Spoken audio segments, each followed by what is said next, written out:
আপনি ফ্যাক্টরি খুলছেন কেন? ফ্যাক্টরিতে আগুন ধরাই দেবো, আগুন ধরাই দেবো। এবার ব্যবসায়ীর কাছে প্রকাশ্যে চাঁদা দাবি করলেন বিএনপির এক নেতা। চাঁদা দিতে অস্বীকৃতি জানালে পুরো ফ্যাক্টরি আগুনে পুড়িয়ে দেওয়ার হুমকি দেন তিনি। তার চাঁদাবাজির কর্মকাণ্ডে অতিষ্ঠ স্থানীয় লোকজন ও ব্যবসায়ীরা।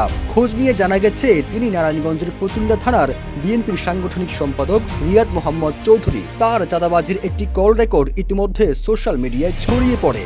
আপনি তো গুন্ডামানি চুদাইলেন কয়দিন, মানুষ মনে করেন না। আপনি এখন ফতুল্লা আসেন, আমি খালি রানার লেগে আগুনটা ধরাই দিতেই নেই। ফতুল্লা কত ফ্যাক্টরিতে আগুন ধরছে দেখছেন? আপনি দেশের বালেশ্বর বাল, আপনি ফ্যাক্টরিটা খোলেন গেল লেগা। আর আপনি আমার চেরটা মোছেন নিয়ে আপনি হাউয়া, আপনি মোহাম্মদ হিসাবে চেরটা মোছেন না। আপনি আজাদ দেশে বালেশ্বর বাল, আপনার টাকা তো কবর লয়ে যাবেন। আপনি কবর সহ টাকা আপনি কবর দিয়ে দিলাম।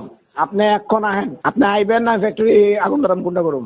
যমুনা ইলেকট্রনিক্স ঈদে ডাবল খুশি অফার সিজন 3, যে কোনো পণ্য কিনলেই পাচ্ছেন নিশ্চিত ঈদ উপহার। বিএনপির এই নেতার সন্ত্রাসী কর্মকাণ্ড, চাঁদাবাজি ও জমি দখলের মতো ঘটনায় অতিষ্ঠ হয়ে স্থানীয় লোকজন ও ব্যবসায়ীরা জাতীয় প্রেস ক্লাবের সামনে মানববন্ধন করেন।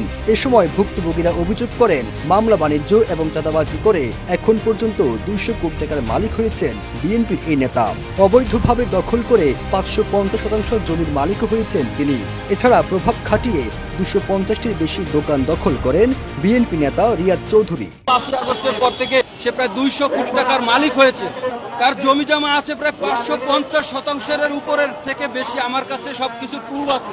ঢাকায়, দুবাই এবং আরো অনেক জায়গায় তার নানান রকমের ফ্ল্যাট আছে, যেটা সম্পূর্ণ অবৈধভাবে সে দখল করে নিয়েছে। তার প্রায় 200-250টার উপরে দোকান পর্যন্ত সে দখল করে নিয়েছে। 5 আগস্ট দেশের পট পরিবর্তনের পর বেপরোয়া হয়ে ওঠেন রিয়াদ চৌধুরী। তার এসব অপরাধ কর্মকাণ্ডে বিরক্ত তৃণমূল বিএনপি। ফতুল্লা থানার বিএনপির সাধারণ সম্পাদক অ্যাডভোকেট বারী ভূঁইয়া ক্ষুব্ধ হয়ে বলেন, ব্যবসায়ীদের জোর করে ধরে নিয়ে চাঁদা আদায়, কেউ দিতে অস্বীকৃতি জানালে ফ্যাক্টরি জ্বালিয়ে দেওয়া সহ নানা অপরাধ কর্মকাণ্ডে তাকে দল থেকে বহিষ্কার করে স্থানীয় বিএনপি। কিন্তু কেন্দ্রকে ম্যানেজ করে সেই বহিষ্কারাদেশ প্রত্যাহার করে আবারও বেপরোয়া হয়ে ওঠেন রিয়াদ চৌধুরী। ওই যে শহীদুল ইসলাম টিটু সংবাদ সম্মেলন করে বলছে এই বহিষ্কার আদেশ বৈধ না। রিয়াদ চৌধুরীর এমন বেপরোয়া কর্মকাণ্ডের অভিযোগ তুলে তার বিচার এবং দল থেকে বহিষ্কারের দাবি করেন ভুক্তভোগী ও ব্যবসায়ীরা। আমাদের সবারই প্রিয় দল বিএনপি যেন তার দল থেকে বহিষ্কার করে, এই একটাই আমাদের সকলের দাবি।